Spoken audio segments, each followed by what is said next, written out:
3 de octubre y cada año se recuerda el Día de la Radiodifusión Pilarense. Nosotros estuvimos dialogando con uno de los protagonistas de esa histórica fecha, de esa histórica jornada. Hablamos de Alberto Beto Piñeiro, que nos recuerda los detalles de esa fecha histórica para la radiodifusión local.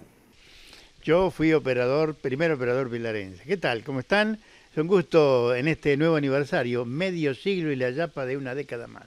60 años de aquella proeza, de aquella histórica fecha, que fue el día 3 de octubre de 1964, en que estos 5 amigos pilarenses, Guillermo Dolera, Reinaldo Zapucci, Jorge Roncoroni, Miguel Ángel Lito Murat, que está en el Mar del Plata, y Vicente Carmelo Zucca, se decidieron a decir, ¿por qué Pilar no puede tener una emisora de radio? En una época muy difícil en la cual no otorgaban licencias para ninguna emisora, de FM ni siquiera existía, no se hablaba. Y bueno, por insistir, Guillermo Dolera y Zapucci, que trabajaban en emisoras en Buenos Aires, bueno, le dieron en consignación o sea, no en consignación, sino como en representación de Pilar que transmitan en forma experimental.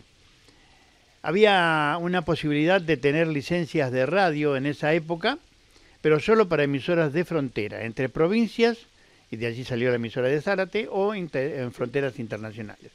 Pero a Pilar tuvieron la suerte, que le dieron 10 días de transmisión, desde el 3 de octubre hasta el 12 de octubre de 1964, para salir en amplitud modulada.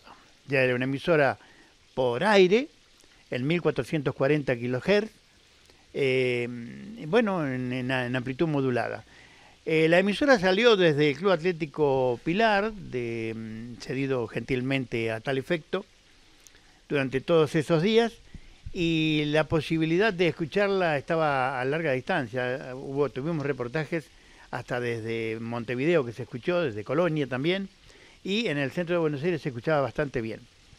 Así que bueno, fue una emisora que duró por poco tiempo, porque yo te digo, fue otorgada la licencia en carácter experimental, y bueno, luego no hubo la posibilidad de continuar con la transmisión de la emisora, ¿no? Bueno, pero sentó las bases para que sea la primera transmisión que recordamos y el puntapié de la radiodifusión pilarense. Tal cual, así fue, así fue. Los equipos fueron prestados por una empresa que iba a instalar una emisora en Radio El Dorado, en la provincia de Misiones, LT18, y bueno, allí uno de los actores de esta proeza, que es Miguel Ángel Lito Murat, iba de director de aquella emisora.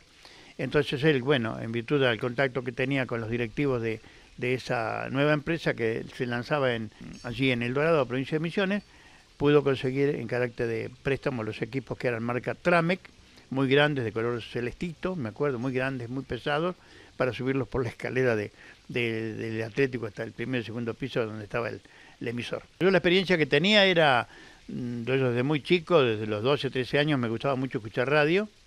Y mi padre había comprado una radio de esas 5 válvulas, esas grandotas, esas cajones grandotes, y cuando él se iba a trabajar, yo venía del colegio, encendía esa radio y escuchaba las emisoras de AM, hasta que descubrí que tocando una perillita había otras emisoras que eran de muy lejos, porque inclusive en idiomas distintos, y empecé a investigar a ver de qué se trataba. Bueno, se trataba de las ondas cortas, que según el momento del día llegaban de una distancia o de otra. Había emisoras que llegaban de Brasil y otras que llegaban de Europa, ¿no? ¿Qué era lo que transmitían? ¿Cómo se organizaron? Contanos un poco de eso, que de eso a veces hablamos muy poco. Bueno, el tema era, bueno, yo mucho no recuerdo porque yo estaba como operador allí. Mi pasión era estar en una emisora de radio, no para hablar, sino para estar como trabajador de la emisora. Entonces me acuerdo que los muchachos, cuando yo me presenté a ellos, digo, a mí me interesa lo que van a hacer, a ver si hay un lugarcito para mí para hacer algo. Y si vos qué sabés hacer. Y yo era pibe, ¿viste? Yo digo, mirá, yo estoy en el Club San Lorenzo y soy el que pone la música para los bailes. Listo, este es el operador, me dijo. Así nomás. Y bueno, y lo que se transmitía era, había que tener mucho cuidado porque la licencia estaba otorgada por esos días, pero no se podía emitir ningún tipo de publicidad. O sea, comercialmente fue cero. Al contrario, poner mucho dinero para poder hacerlo. Entonces, bueno, se transmitían cosas de Pilar. Qué sé yo, en un momento había venido a Pilar, porque era el 12 de octubre, las fiestas patronales. Había llegado en un helicóptero el gobernador de la provincia de Buenos Aires, y en ese momento descendió el helicóptero en lo que era la antigua cancha del Club Atlético Pilar. Hoy ya es una zona urbana, allí en la calle Lauría y Mendoza. Y bueno, nosotros tuvimos la suerte de haber conseguido unos equipos de banda ciudadana que se transmitían por señales fijas, o sea, frecuencias fijas, con el sistema de cambio. No eran recíprocos las charlas. Era hacia adelante, cambio, y alargar el pulsador de la transmisión para escuchar, para darle entrada al corresponsal.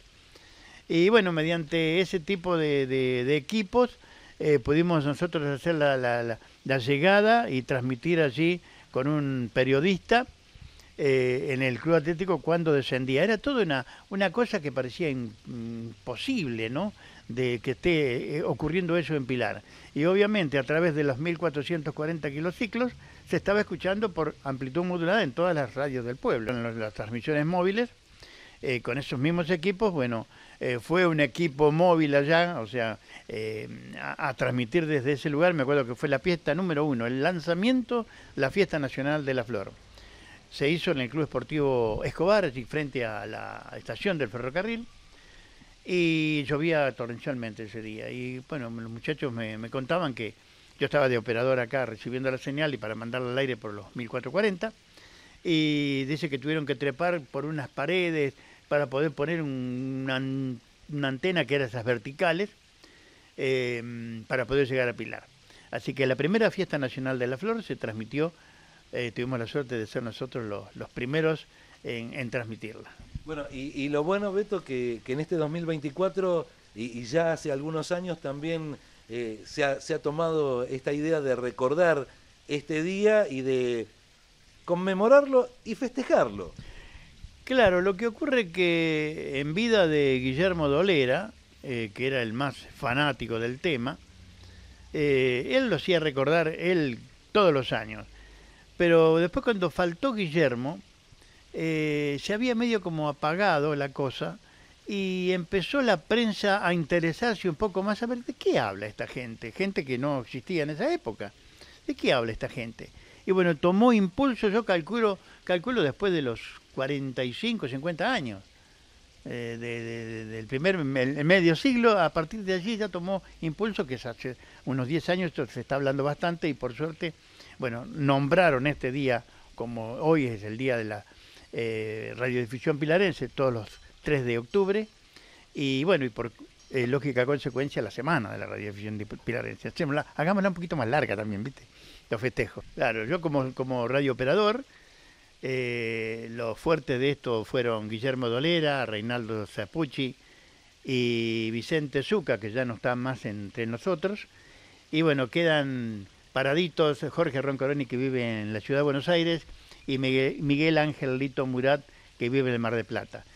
Y el único referente que los puede atender por ahora, y espero que por muchos años más, y comentar y charlar algo sobre este tema, soy yo. Y luego con mucho gusto, con mucho placer, con mucha emoción, porque me siento bien de ser parte de la historia, de ser personaje de museo.